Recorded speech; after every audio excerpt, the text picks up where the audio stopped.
இது போன்ற பல செய்திகளை பெறுவதற்கு இந்த யூடியூப் சேனலை சப்ஸ்கிரைப் செய்யவும்.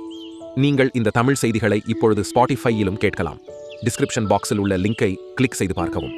மேலும் நீங்கள் நமது சேனலின் மெம்பர் ஆக வேண்டுமெனில் ஜாயின் என்ற பட்டனை கிளிக் செய்து உங்களுக்கு விருப்பமான லெவலை தேர்வு செய்து கொள்ளுங்கள். தேவன் உங்களை ஆசீர்வதிப்பாராக.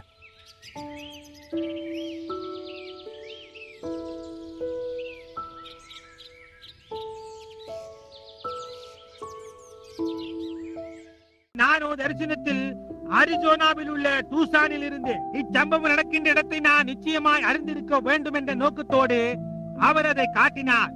நான் அதில் வனாந்திரத்தில் என்னுடைய கால் சட்டையில் இருந்து ஒரு முள்ளை பித்துக் கொண்டிருந்தேன். இது ஒரு தரிசனம் என்றும் நான் டூசானில் இருக்கிறேன் என்றும் நான் அறிவேன். அங்கிருந்த அந்த சிறிய பறவைகள் எதற்கோ எடுத்துக்காட்டாக இருக்கிறது என்றும் எனக்கு தெரியும். அவைகள் கிழக்கு திசையை நோக்கி கவனித்துக் கொண்டிருந்தன. திடீரென்று அவைகள் பறக்க வேண்டும் என்பது போன்று தோன்றி கிழக்கை நோக்கி அவைகள் பறந்து சென்றன. அவைகள் பறந்து சென்ற உடனேயே ஒரு கூட்ட பெரிதான பறவைகள் பறந்து வந்தன. அவைகள் பார்ப்பதற்கு புறாக்களைப் போலவும் கூர்மையான நீண்ட சட்டைகளையும் மங்கலான நிறங்களை கொண்டதாய் அந்த முதல் முறை பார்த்த தூதர்களை காட்டிலும் சிறிது வெண்மையாயிருந்தது. அவைகள் கிழக்கு நோக்கி வேகமாக வந்து கொண்டிருந்தன. அவைகளின் பார்வையை விட்டு அகன்றவுடன் நான் மீண்டுமாக மேற்கே நோக்கி பார்க்கும்படியாக திரும்பின போது அங்கே அது சம்பவித்தது. அங்கே ஒரு பயங்கர வெடி உண்டானது. அது உண்மையாகவே பூமி முழுவதையும் அசைத்தது. இப்பொழுது இதை தவறவிடாதீர்கள்.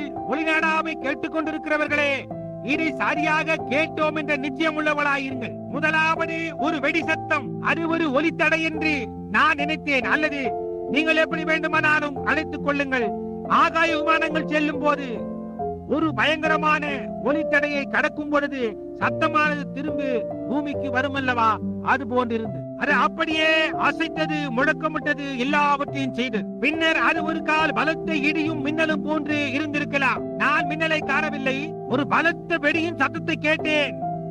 எப்படி கேட்டதென்றால், நான் நின்று கொண்டிருந்த இடத்திலிருந்து தெற்கே உள்ள மெக்சிகோவில் இருந்து வந்தது போன்று காணப்பட்டது. ஆனால் அது பூமியை அசைத்தது. அப்படி அசைத்த போது நான் அப்பொழுதும் கிழக்கு நோக்கி பார்த்துக் கொண்டிருந்தேன். அங்கே எங்கேயோ தூரத்தில் நித்தியத்துக்குள் இருந்து ஏதோ கூட்டமாய் வருகின்றதை நான் கண்டேன். அது பார்ப்பதற்கு ஏதோ சிறு புள்ளிகள் போன்று பார்வைக்கு காணப்பட்டது. அவைகள் 5ற்கு குறையாமலும் 7ற்கு அதிகமில்லாமலும் இருந்தது. ஆனால் அவைகள் ஒரு கூர்நுனி கோபுர வடிவத்தில் இந்த தூதர்கள் வந்தது போல வந்தன. அப்படியாய் அது வந்தபோது சர்வ வல்லமை உள்ள தேவனுடைய வல்லமையானது அவர்களை சந்திக்கும்படியாய் என்னை அப்படியே மேலே தூக்கிற்று. என்னால் அதை காண முடிந்தது. அது என்னை விட்டு அகன்று போகவே இல்லை. 8 நாட்கள் கழிந்து விட்டன. இருப்பினும் என்னால் அதை மறக்க முடியவில்லை. அந்த காரியம் என்னை சங்கடப்படுத்தினது போன்று வேறு எந்த ஒரு காரியமும் என்னை சங்கடப்படுத்தவில்லை. என்னுடைய குடும்பம் அதை உண்மை என்று கூறும். அந்த பின்னோக்கினவாறு அமைந்திருந்த சட்டைகள் அந்த தூதர்களை என்னால் காண முடிந்தது. அவர்கள் ஒலியை காட்டிலும் வேகமாக வந்தார்கள். அவர்கள் நித்தியத்திலிருந்து ஒரு நொடிக்குள் ஒரு கனப்பொழுதில் வந்தார்கள். உங்கள் கண்ணை சிமிட்டு தேவ நேரத்துக்கு முன்னதாகவே ஒரு கண்ணிமை பொழுதில் அவர்கள் அங்கே இருந்தனர். அவர்கள் எண்ணி பார்க்க கூட எனக்கு நேரமில்லை. நோக்கி பார்ப்பதற்கு மேலாக எதையும் செய்ய நேரமில்லை. வல்லமையுள்ள மகத்தான சக்தியுள்ள தூதர்கள் பணிவன்மையாய் இருந்தன. ரெக்கைகளும் தலைகளும் பொருத்தமாய் அமைந்திருந்தது. அவைகள் வியூ வியூ என்று பறந்தன. அவர்கள் அப்படி செய்த போது இந்த கூர்நுனி கோபுர வடிவில் வந்த கூட்டத்தாரின் மத்தியில் மேலே நான் எடுத்துக் கொள்ளப்பட்டேன். நான் அந்த மலைக்கணவாயில் இறங்கினேன். அவைகளில் சில ஆழமான இடங்களும் உண்டு. சூரியனும் அப்பொழுதுதான் மேலெழும்பி வந்து கொண்டிருந்தது. நான் இன்னொரு பக்கமாக மேலெழும்பி வந்து கொண்டிருந்தேன். தீர்க்க தரிசனத்தை குறித்து ஒன்றுமே சிந்திக்காமலேயே வந்து கொண்டிருந்தேன். உட்கார்ந்தேன், காத்துக்கொண்டு இளைப்பாறிக் கொண்டிருந்தேன். அந்த பன்றிக்கு என்ன நேர்ந்தது என்று நினைத்தேன். சிவப்பிந்தியர்களை போன்று என் கால்களை மடக்கி கொண்டு உட்கார்ந்து கொண்டிருந்தேன். என்னுடைய கால் சட்டையை நான் பார்த்தபோது அதில் ஒரு சிறு ஊமுள் குத்திக் கொண்டிருந்தது. நான் அதை என் கையில் பிடுங்கி எடுத்து, அது வினோதமாக இருக்கின்றது என்று சொன்னேன். அப்பொழுது நான் டூசானிலிருந்து வடகிழக்காக 40 மைல்களுக்கு அப்பால் இருந்தேன். என்னுடைய சிறிய மகன் ஜோசப் அங்கே உட்கார்ந்து கொண்டு எனக்காக காத்துக் கொண்டிருந்தான். நான் நோக்கி பார்க்க துவங்குகையில் எனக்கு ஒரு 1000 கஜ தூரத்தில் அந்த பெரிய பன்றி கூட்ட மலையின் மேல் வருகின்றதை நான் கண்டேன். நான் அந்த ஊமுள்ளை தூக்கி கீழே எறிந்துவிட்டு நான் அவைகளை அடைவேன் என்று சொன்னேன். நான் போய் சகோதரன் பிள்ளை அழைத்து வருகிறேன். இந்த ஓக்குட்டில்லோவில் எவ்விதமாக ஏறி போக வேண்டும் என்பதை அறிந்து கொள்ளும்படி இங்கே ஒரு காகிதத்தை தொங்க விட்டு நான் போய் பிரெட்டை அழைத்துக் கொண்டு வருகிறேன் என்று சொல்லி புறப்பட்டேன். நான் மலையின் மறுபக்கத்துக்கு போகும்படியாக என்னால் முடிந்த அளவு வேகமாக ஓடத் துவங்கினேன். திடீரென்று யாரோ என்னை நோக்கி சுட்டு விட்டார்கள் என்று நான் நினைத்தேன். அங்கே ஒரு வெடி சத்தத்தை நான் கேட்டதே கிடையாது. அது அப்படியே முழு தேசத்தையும் அசைத்தது. அந்த விதமாய் சம்பவித்த போது எனக்கு முன்பாக 7 தூதர்கள் நின்று கொண்டிருந்தார்கள். ஒரு கூட்ட தூதர்கள்.